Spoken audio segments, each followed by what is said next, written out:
एक सवाल है इलेक्टोरल बॉन्ड्स के बारे में। राहुल गांधी जो हैं वो हर भाषण में कहते हैं और विपक्ष के नेता भी कहते हैं कि इसमें धांधली हुई है। आपकी पार्टी के लोग भी कहते हैं कि अगर गलती है, अगर इसमें कोई गुंजाइश है इसके सुधार में तो वो कर सकते हैं।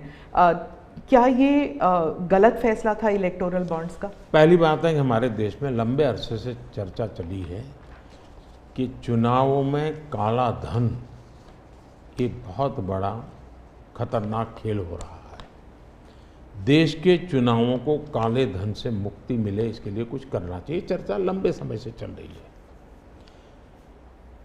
चुनाव में खर्च तो होता ही होता है, कोई इनकार नहीं कर सकता है। मेरी पार्टी भी करती है, सब पार्टियां करती है, कैंडिडेट भी करते हैं और पैसे लोगों से लेने पड़ते हैं, सब पार्टियां लेती हैं। मैं चाहता था कि हम कुछ कोशिश करें कि इस काले धन से हमारे चुनाव को कैसे मुक्ति मिले, ट्रांसपेरेंसी कैसे आए।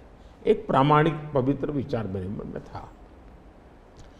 रास्ते खोज रहे थे, एक छोटा सा रास्ता मिला, वही पूर्ण है। वैसे हमने उस समय भी क्लेम नहीं किया था, पार्लियामेंट में डिबेट में सबने उसको सराहा भी था। आज जो लोग उलट पुलट बोल रहे हैं उन्होंने सराहा था, पार्लियामेंट डिबेट देख लीजिए। हमने कैसे कैसे काम किया, जैसे 1000 और 2000 के नोट खत्म कर दिए। चुनाव में वही बड़े बड़ी मात्रा में ट्रैवलिंग करते हैं, क्यों कि ये काला धन खत्म हो। हमने सुप्रीम कोर्ट ने कहा था कि 20,000 रुपये तक पॉलिटिकल पार्टियां कैश ले सकती हैं। मैंने कानून बनाकर, नियम बना करके 20,000 को 2,500 कर दिया। क्यों? क्योंकि मैं नहीं चाहता था कि ये कैश वाला कारोबार चले। फिर मैंने कहा है कि इलेक्टोरल बॉन्ड, कि जो पार्टी अपना सीक्रेसी मेंटेन करना चाहती है। होता था क्या, जैसे हम पहले बीजेपी में चेक से पैसा लेंगे तय किया, तो सब व्यापारी लोग हमें आकर के कहें साहब हम चेक से दे ही नहीं सकते। हमने कहा क्यों नहीं दे सकते? बोले हम चेक से देंगे तो हमें लिखना पड़ेगा, हम लिखेंगे तो जो सरकार है वो देखेगी कि ये विपक्ष को इतना पैसा दिया, तो हमें तो वो परेशान करेंगे। तो बोले हम तो पैसे देने के लिए तैयार है लेकिन चेक से नहीं देंगे। तो मुझे याद है हमारे 90 के दशक में जो चुनाव में हमको बड़ी दिक्कत आई थी, पैसे नहीं थे हमारे पास और हम नियम लगा के बैठे थे कि हम चेक से लेंगे। देने वाले देने को तैयार थे, चेक से देने की उनकी हिम्मत नहीं थी। तो ये सारी चीज़ों का मुझे पता था। तो मैंने कहा भाई, तो हमने कहा भाई ऐसा है, अब देखिए इलेक्टोरल बॉन्ड न होते तो किस व्यवस्था में ताकत है वो ढूंढ के निकालते कि पैसा कहाँ से आया और कहाँ गया।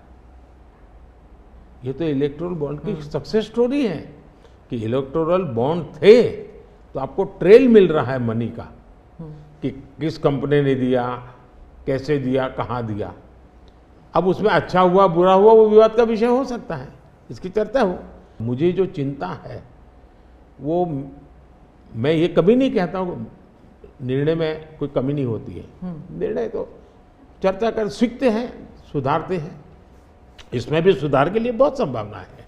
लेकिन आज हम पूरी तरह काले धन की तरफ देश को धकेल दिया है और इसलिए मैं कहता हूँ सब लोग पछताएंगे। जब बाद में ईमानदारी से सोचेंगे सब लोग पछताएंगे। अब देखिए इलेक्टोरल बॉन्ड का भी विशेषता थी, कैसा झूठ चल रहा है। कुल देश में 3000 कंपनियों ने इलेक्टोरल बॉन्ड दिए हैं। उसमें 3000 में 26 कंपनियां ऐसी हैं जिन पर कार्रवाई हुई है। ये कहते हैं ना ईडी वीडी टिकना फला, 3000 डोनर है उसमें सिर्फ 26, और उनमें से 16 कंपनियां ऐसी थी छापा जब लगा उस समय बॉन्ड खरीदा। कोई जोड़ सकता है इसको? अगर बॉन्ड खरीदा, लोग ये जोड़ रहे हैं, उसकी विशेषता ये है कि ये जो 16 कंपनियों ने बॉन्ड खरीदा उसमें से 37 पैसा अमाउंट बीजेपी को डोनेशन में मिली। 63% बीजेपी के विरोधी पार्टियों को मिली। अगर पूरे जोड़े जाएं तो। हाँ, मैं ये 16 कंपनी जिसका ईडी, सीबीआई कोई न कोई उस समय एक्शन भी हुआ और बॉन्ड भी निकला। 37% अमाउंट बीजेपी ने, 63 ऑपोजिशन को। क्या ईडी रेड करे और ऑपोजिशन को डोनेशन देने का कार्यक्रम वर्क करे? क्या बीजेपी ऐसा करेगी? इसका मतलब कि 63% पैसा विपक्ष के पास जाए और आप आरोप हम पर लगाएं, लेकिन उनको गोलमोल बोलना है और भाग जाना है।